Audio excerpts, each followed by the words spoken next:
Hey guys, welcome back to my channel geography world and आज हम लोग discuss करेंगे क्वेश्चंस फॉर एफकैट 1 2023। ये क्वेश्चंस नॉट ओनली एफकैट, ये आपको CDS and every government exams में हेल्प एंड हम यहाँ पे मोस्ट एक्सपेक्टेड क्वेश्चंस को कवर करेंगे and this is part 1 and for more such parts you can subscribe to my channel geography world. मेरा नाम है मधु शर्मा। पहला सवाल ये है, if the temperature of a liquid is raised then its surface tension is. एक कोई लिक्विड का, जैसे अगर आप ये ग्लास ऑफ वाटर है आपके पास या एक टैंक ऑफ वाटर है या जिसको आप बॉईल कर रहे हो, ठीक है, तो इसके लिक्विड का अगर टेम्परेचर अगर हम इंक्रीज कर देते हैं, जो इसकी सरफेस टेंशन है वो क्या होगी? इंक्रीज करेगी, डिक्रीज करेगी, इरेगुलर होगी या इक्वल टू वेलोसिटी होगी? तो जो इसकी सरफेस टेंशन है वो डिक्रीज करेगी। अब ये क्यों? Increase in temperature increases the kinetic energy of the molecules, तो effectiveness of internal molecules attraction decreases, external forces acting on an object. So options we have are always balanced, are always unbalanced, may or may not be balanced, none of the above। तो जब एक object है तो उसका external forces की बात हो रही है यहाँ पे।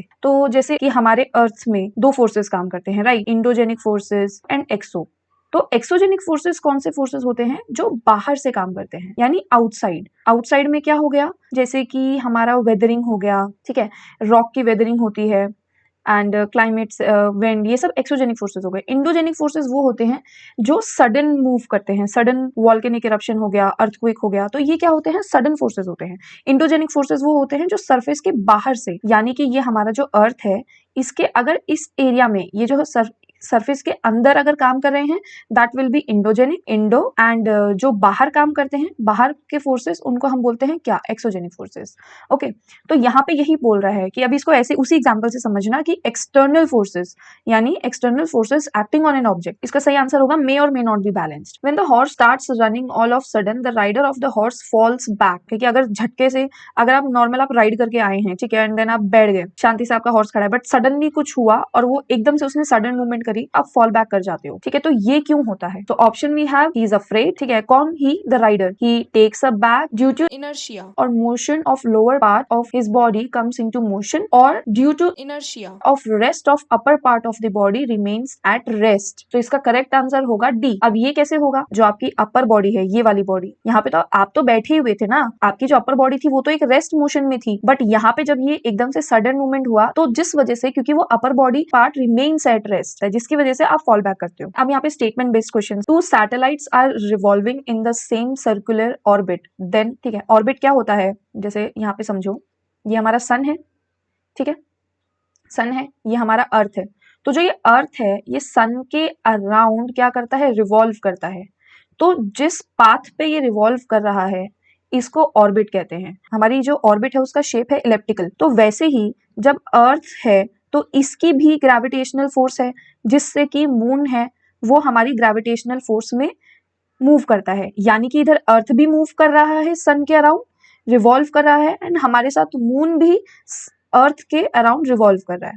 ओके, तो ये दोनों मिलकर सन के अराउंड रिवॉल्व करते हैं। रिवॉल्यूशन मून का टाइम होता है 30 डेज का, जिसका वो एक चक्कर लगा लेता है धरती का, एंड अर्थ का रिवॉल्यूशन टाइम है कितना? 365 डेज, एंड जिसमें हमारे सीजनल चेंजेस होते हैं जब अर्थ की डायरेक्शन चेंज होती है। तो two satellites are revolving in same circular orbit. तो पहला है हमारे पास statement, masses are same, and second we have velocity are same। masses same कैसे हो सकता है बट velocity same हो सकती है? अभी velocity का मतलब क्या होता है? velocity का मतलब होता है the speed at which something moves in a particular direction। तो अभी इस, जैसे हम फॉर एग्जांपल हम बोलते हैं ना कि wind velocity, सुना है ना आपने wind की velocity, तो ये velocity same रहती है बट masses same नहीं रहता। तो इसका आंसर होगा only 2। सो विंड वेलोसिटी जो है, एक क्वेश्चन हमारे दिमाग में ये आता है कि लेटेस्ट क्या, कौन सा साइक्लोन आया था और उसका नाम क्या था? तो जो latest cyclone we had in India was on December 8 and 9, ठीक है, जिसका नाम था मॉन्डियस, और ये कहाँ आया था? बे ऑफ बंगाल में आया था। ये इसने किन किन स्टेट्स को हिट किया था? सो ये टकराया था आंध्र प्रदेश से, तमिलनाडु से एंड पुडुचेरी। इसकी विंड स्पीड, अभी हम विंड स्पीड को कैसे काउंट करते हैं? हम लोग आवर्स में देखते हैं। 100 किलोमीटर पर आवर की स्पीड से ये साइक्लोन ने हिट किया था। कि ये किस टाइप का साइक्लोन था? तो ये नॉर्दर्न हेमिस्फीयर में आया था। पास होते हैं anti cyclones. Next question is, Sundarban in India are fine example of which among the following kind of forest. ठीक है, तो सुंदरबन कहाँ पे लोकेटेड है? सुंदरबन, ये रहा सुंदरबन ऑन मैप, जहाँ पे बांग्लादेश के पोर्शन में आता है एंड वेस्ट बंगाल के पोर्शन में आता है। ठीक है, अब इसको दो रिवर मिलके बनाती हैं, यहाँ पे दो रिवर अपना पानी डिपॉजिट करती हैं, which is Ganga river and Brahmaputra river. तो ये किस टाइप का एग्जाम्पल है इनका? ये ड्राई फॉरेस्ट है, डेसिडियस फॉरेस्ट है, टाइडल फॉरेस्ट है या वेट डेसिडियस फॉरेस्ट है? तो इसका सही आंसर है टाइडल फॉरेस्ट। अभी इसी का ही एक आपने बहुत बेस्ट एग्जाम्पल देख सकते हैं, मैंग्रोव्स। ये इनका सबसे बेस्ट काम ये होता है कि जब सुनामी आ रही होती है तो सुनामी के इफेक्ट को भी ये कम कर देते हैं। Next question is magnetic, electrostatic and gravitational forces come under the criteria of. तो ये किस क्राइटेरिया में आते हैं ये तीनों टाइप के फोर्सेस? ऑप्शन है हमारे पास non contact force, contact forces and frictional forces, non frictional forces. तो आप मुझे एक बात बताओ, जो ये फोर्सेस हैं क्या आप इनको टच एंड फील कर सकते हैं क्या? नहीं कर सकते ना, तो ये आ जाएंगे नॉन कॉन्टैक्ट फोर्सेस में। ठीक है, एलिमिनेशन मेथड से भी आप आंसर को फाइंड आउट कर सकते हैं।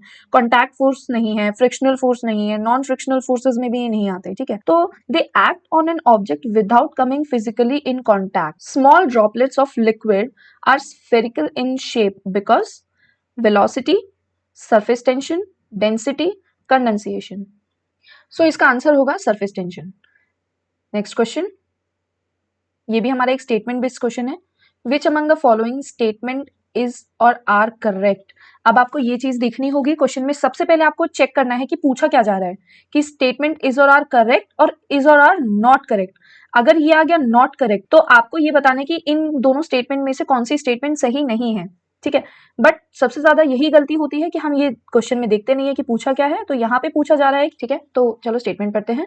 All the northeastern states have boundaries with foreign countries. And second is Arunachal Pradesh is only state which shares a boundary with 3 countries. तो क्या ये दोनों स्टेटमेंट सही है? चलो चेक करते हैं।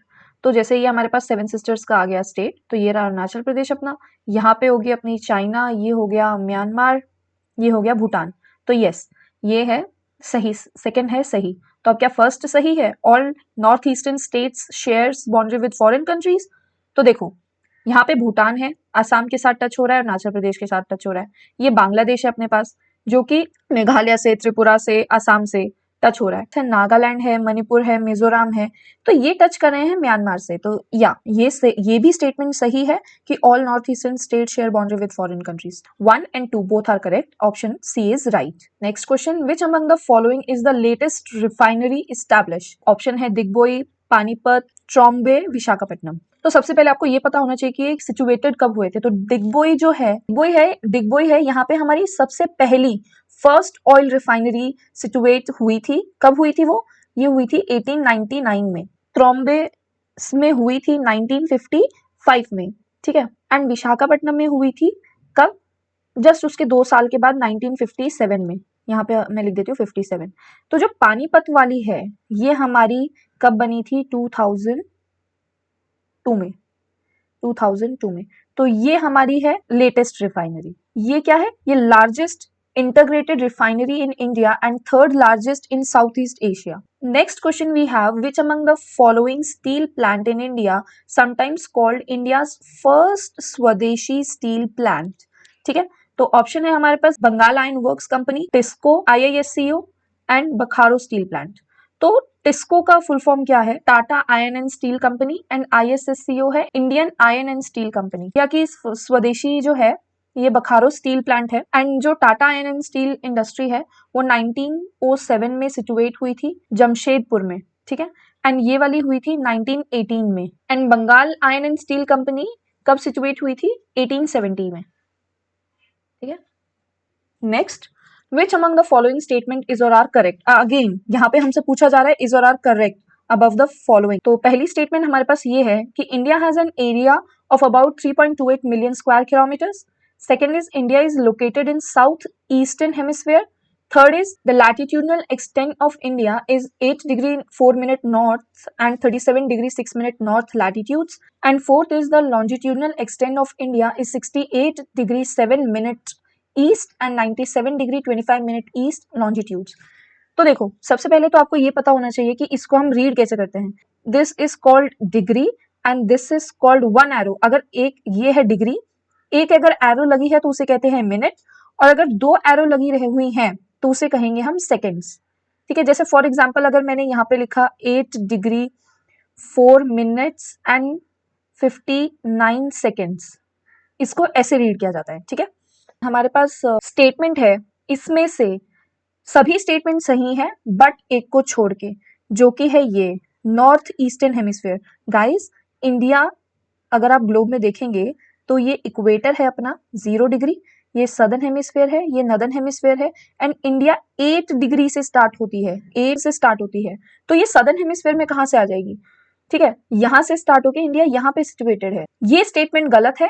India is located in south eastern hemisphere. No, India is located in north eastern hemisphere. So इसका करेक्ट आंसर हो जाएगा option D. 1, 3 and 4 statement are right. हमारे क्वेश्चन सारे कंप्लीट हो गए एंड आई होप आपको ये सीरीज ऑफ क्वेश्चंस पसंद आए होंगे। एंड अगर आपको पसंद आए हैं तो हमारे चैनल को सब्सक्राइब करना मत भूलिए एंड बेल नोटिफिकेशन को हिट कर देना